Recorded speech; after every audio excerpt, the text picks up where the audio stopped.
ഇന്ത്യയിലെ ആദായനികുതി നിയമങ്ങളിലും സാമ്പത്തിക ഇടപാടുകളുടെ നിരീക്ഷണ സംവിധാനങ്ങളിലും കാതലായ മാറ്റങ്ങൾക്ക് വേദിയൊരുങ്ങുകയാണ്. സാധാരണക്കാരന്റെ ദൈനംദിന ജീവിതത്തെയും സാമ്പത്തിക സ്വാതന്ത്ര്യത്തെയും നേരിട്ട് ബാധിക്കുന്ന സുപ്രധാനമായ ചില തീരുമാനങ്ങൾ ഉൾക്കൊള്ളിച്ചുകൊണ്ട് ആദായനികുതി നിയമത്തിന്റെ പുതിയ കരട് ചട്ടങ്ങൾ പുറത്തുവന്നിരിക്കുന്നു.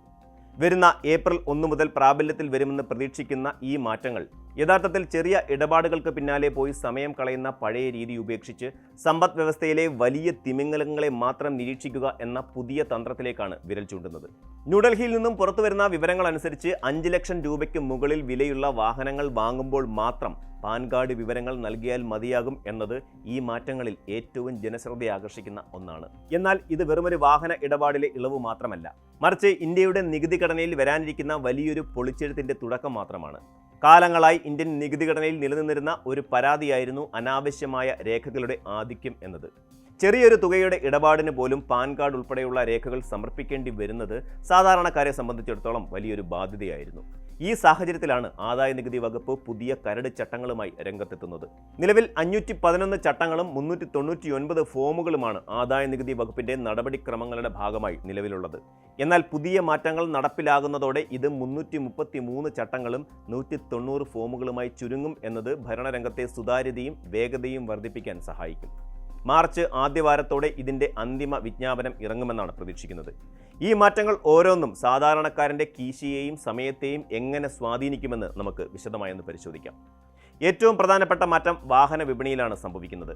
നിലവിലുള്ള നിയമമനുസരിച്ച് ഇരുചക്ര വാഹനങ്ങൾ ഒഴികെ ഏത് വാഹനം വാങ്ങുമ്പോഴും അതിന്റെ വില എത്ര കുറവാണെങ്കിലും പാൻ കാർഡ് വിവരങ്ങൾ നൽകേണ്ടത് നിർബന്ധമായിരുന്നു. ഇത് പലപ്പോഴും ഗ്രാമീണ മേഖലയിലുള്ളവർക്കും ഇടത്തരക്കാർക്കും ബുദ്ധിമുട്ടുകൾ സൃഷ്ടിച്ചിരുന്നു. എന്നാൽ പുതിയ കരട് ചട്ടം അനുസരിച്ച് 5 ലക്ഷം രൂപയ്ക്ക് മുകളിൽ വിലയുള്ള വാഹനങ്ങൾ വാങ്ങുമ്പോൾ മാത്രമേ ഇനി പാൻ നമ്പർ നൽകേണ്ടതുള്ളൂ.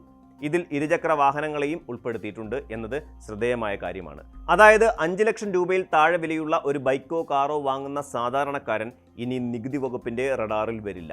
വിലക്കയറ്റത്തിന്റെ ഇക്കാലത്ത് 5 ലക്ഷം രൂപ എന്നത് വാഹന വിപണിയിൽ വലിയൊരു തുകയല്ലെങ്കിൽ പോലും എൻട്രി ലെവൽ കാറുകളും ഭൂരിഭാഗം ഇരുചക്ര വാഹനങ്ങളും ഈ പരിധിയിൽ താഴെയാണ് വരുന്നത് എന്നത് സാധാരണക്കാർക്ക് വലിയ ആശ്വാസം നൽകും. വലിയ ആഡംബര വാഹനങ്ങൾ വാങ്ങുന്നവരെ മാത്രം ലക്ഷ്യമിട്ടിട്ടുള്ള നിരീക്ഷണമാണ് ഇതിലൂടെ സർക്കാർ ഉന്നമിടുന്നത്. വാഹന വിപണിക്ക് സമാനമായ റിയൽ എസ്റ്റേറ്റ് മേഖലയിലും കാലാനുസൃതമായ മാറ്റങ്ങൾ നിർദ്ദേശിക്കപ്പെട്ടിട്ടുണ്ട്. വസ്തു ഇടപാടുകളിൽ പാൻ കാർഡ് നിർബന്ധമാക്കുന്നതിനുള്ള പരിധി 10 ലക്ഷം രൂപയിൽ നിന്നും 20 ലക്ഷം രൂപയായി ഉയർത്താനാണ് തീരുമാനം. ഇന്ത്യയിലെ റിയൽ എസ്റ്റേറ്റ് മേഖലയിൽ കഴിഞ്ഞ കുറേ വർഷങ്ങളായി വന്നിട്ടുള്ള വിലവർധനവ് കണക്കിലെടുക്കുമ്പോൾ 10 ലക്ഷം രൂപ എന്നത് വളരെ ചെറിയൊരു തുകയാണ്. നഗരപ്രദേശങ്ങളിൽ 1 സെന്റ് സ്ഥലം പോലും വാങ്ങാൻ ഈ തുക തികയാത്ത സാഹചര്യമുണ്ട്. ഈ യാഥാർത്ഥ്യം തിരിച്ചറിഞ്ഞുകൊണ്ടാണ് പരിധി 20 ലക്ഷമായി ഉയർത്തുന്നത്. ബലത്തിൽ 20 ലക്ഷം രൂപയ്ക്ക് മുകളിലുള്ള വസ്തു ഇടപാടുകൾ മാത്രമേ ഇനി പാൻ വിവരങ്ങൾ നൽകേണ്ടതായി വരികയുള്ളൂ. ഇത് ചെറിയ തോതിലുള്ള ഭൂമി ഇടപാടുകൾ നടത്തുന്നവർക്കും ഗ്രാമപ്രദേശങ്ങളിലെ കർഷകർക്കും വലിയ ആശ്വാസമാകും. മാറുന്ന ജീവിതശൈലിക്കനുസരിച്ച് ജനങ്ങളുടെ ചെലവഴിക്കൽ രീതികളിലും മാറ്റം വന്നിട്ടുണ്ട്. വിവാഹങ്ങൾ, മറ്റാഘോഷങ്ങൾ, വിനോദയാത്രകൾ എന്നിവയ്ക്കായി ജനങ്ങൾ ചെലവഴിക്കുന്ന തുക ഗണ്യമായി വർദ്ധിച്ചു. ഹോട്ടലുകൾ, റെസ്റ്റോറൻറ്റുകൾ, കൺവെൻഷൻ സെന്ററുകൾ, ബാങ്കറ്റ് ഹാളുകൾ എന്നിവിടങ്ങളിലെ ബില്ലുകൾക്കും ഇവന്റ് മാനേജ്മെന്റ് സേവനങ്ങൾക്കും പാൻ കാർഡ് നൽകേണ്ട പരിധി നിലവിലുള്ള 50,000 രൂപയിൽ നിന്ന് 1 ലക്ഷം രൂപയായി ഉയർത്താൻ കരട് രേഖ നിർദ്ദേശിക്കുന്നു. പണപ്പെരുപ്പം കാരണം സാധനങ്ങളുടെയും സേവനങ്ങളുടെയും വില വർദ്ധിച്ച സാഹചര്യത്തിൽ 50,000 രൂപയെന്ന പരിധി വളരെ വേഗത്തിൽ ലംഘിക്കപ്പെടുന്ന ഒന്നാണ്. ഒരു കുടുംബത്തോടൊപ്പം നല്ലൊരു റെസ്റ്റോറൻറ്റിൽ ഭക്ഷണം കഴിക്കുകയോ ചെറിയൊരു ആഘോഷം സംഘടിപ്പിക്കുകയോ ചെയ്താൽ പോലും ഈ തുക ആകാവുന്നതേയുള്ളൂ. അതിനാൽ പരിധി 1 ലക്ഷമായി ഉയർത്തുന്നത് ഇടത്തരക്കാരുടെ ദൈനംദിന ജീവിതത്തിലെ വലിയൊരു തലവേദന ഒഴിവാകും.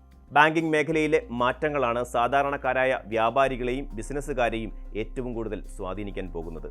നിലവിൽ ബാങ്കുകളിലും പോസ്റ്റ് ഓഫീസുകളിലും പ്രതിദിനം 50,000 രൂപയിൽ കൂടുതൽ നിക്ഷേപിച്ചാൽ പാൻ കാർഡ് നിർബന്ധമാണ്. ദിവസേന പണമിടപാടുകൾ നടത്തുന്ന ചെറുകിട വ്യാപാരികൾക്ക് ഇത് വലിയ ബുദ്ധിമുട്ടായിരുന്നു. എന്നാൽ പുതിയ ചട്ടമനുസരിച്ച് പ്രതിദിന കണക്കുകൾക്ക് പകരം ഒരു സാമ്പത്തിക വർഷത്തെ മൊത്തം നിക്ഷേപം 10 ലക്ഷം രൂപയ്ക്ക് മുകളിലായാൽ മാത്രം പാൻ കാർഡ് നൽകിയാൽ മതിയാകും. പണം പിൻവലിക്കുന്നതിനും ഇതേ ചട്ടം ബാധകമാണ്. ഇത് ബാങ്കിംഗ് നടപടികൾ ലഘൂകരിക്കാനും ചെറുകിട വ്യാപാരികൾക്ക് ഭയമില്ലാതെ ബാങ്കിംഗ് സേവനങ്ങൾ ഉപയോഗിക്കാനും അവസരമൊരുക്കും. ഓരോ ദിവസവും 50,000 രൂപ എന്ന പരിധി നോക്കി ഭയപ്പെടേണ്ട സാഹചര്യം ഇതോടെ ഇല്ലാതാകും. എല്ലാ മേഖലയിലും ഇളവുകൾ മാത്രമല്ല പുതിയ കരട് ചട്ടത്തിലുള്ളത്. നിക്ഷേപ മാർഗങ്ങളും കള്ളപ്പണം വെളുപ്പിക്കാനുള്ള ഉപാധിയായും ചിലർ ഉപയോഗിക്കുന്ന ഇൻഷുറൻസ് മേഖലയിൽ പിടിമുറുക്കാൻ തന്നെയാണ് അധികൃതരുടെ തീരുമാനം. ഇൻഷുറൻസ് അക്കൗണ്ടുകൾ തുടങ്ങുന്നതിന് ഇനി മുതൽ പാൻ കാർഡ് നിർബന്ധമാക്കും. നിലവിൽ ഒരു സാമ്പത്തിക വർഷത്തിൽ 50,000 രൂപയിൽ കൂടുതൽ പ്രീമിയം ഉണ്ടെങ്കിൽ മാത്രമേ പാൻ നൽകേണ്ടിയിരുന്നുള്ളൂ. എന്നാൽ പുതിയ ചട്ടപ്രകാരം തുക എത്രയായാലും ഇൻഷുറൻസ് എടുക്കാൻ പാൻ കൂടിയേ തീരൂ. ഇൻഷുറൻസ് മേഖലയിലെ സുതാര്യത ഉറപ്പുവരുത്താനും വ്യാജ അക്കൗണ്ടുകൾ തടയാനും ഇത് സഹായിക്കും. അതുപോലെ തന്നെ ക്രിപ്റ്റോ കറൻസി പ്ലാറ്റ്ഫോമുകൾക്കും കർശന നിർദ്ദേശങ്ങളാണ് നൽകിയിരിക്കുന്നത്. ഇടപാടുകളുടെ വിവരങ്ങൾ കൃത്യമായി ആദായ നികുതി വകുപ്പിനെ അറിയിക്കണമെന്ന വ്യവസ്ഥ ഡിജിറ്റൽ കറൻസി വഴിയുള്ള നികുതി വെട്ടിപ്പ് തടയാൻ ലക്ഷ്യമിട്ടിട്ടുള്ളതാണ്. ശമ്പള വരുമാനക്കാരെ സംബന്ധിച്ചിടത്തോളം ഏറെ സന്തോഷകരമായ ഒരു വാർത്ത കൂടി ഈ മാറ്റങ്ങൾക്കൊപ്പമുണ്ട്. വീട്ടുവാടക അലവൻസായി ബന്ധപ്പെട്ട നികുതി ഇളവിൽ വലിയൊരു മാറ്റം വരുന്നു.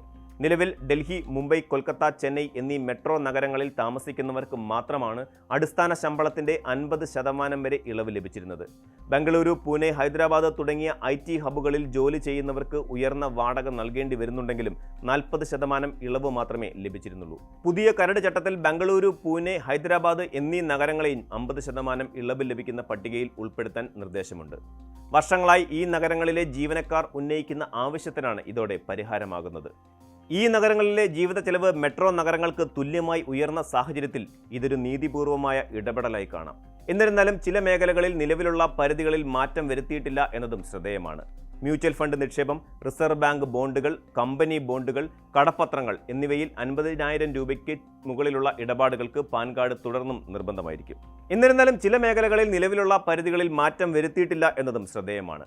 മ്യൂച്വൽ ഫണ്ട് നിക്ഷേപം, റിസർവ് ബാങ്ക് ബോണ്ടുകൾ, കമ്പനി ബോണ്ടുകൾ, കടപ്പത്രങ്ങൾ എന്നിവയിൽ 50,000 രൂപയ്ക്ക് മുകളിലുള്ള ഇടപാടുകൾക്ക് പാൻ കാർഡ് തുടർന്നും നിർബന്ധമായിരിക്കും.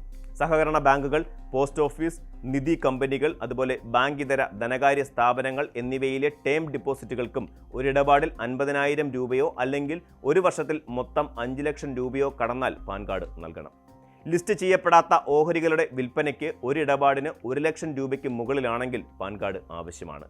മറ്റ് വസ്തുക്കളെയും സേവനങ്ങളെയും ഇടപാടുകൾക്ക് 2 ലക്ഷം രൂപയാണ് പരിധി. ഇവ മാറ്റമില്ലാതെ തുടരുന്നത് സാമ്പത്തിക അച്ചടക്കം നിലനിർത്താനും നിക്ഷേപ സ്രോതസ്സുകൾ വ്യക്തിഗതമായിരിക്കാനും അനിവാര്യമാണ്.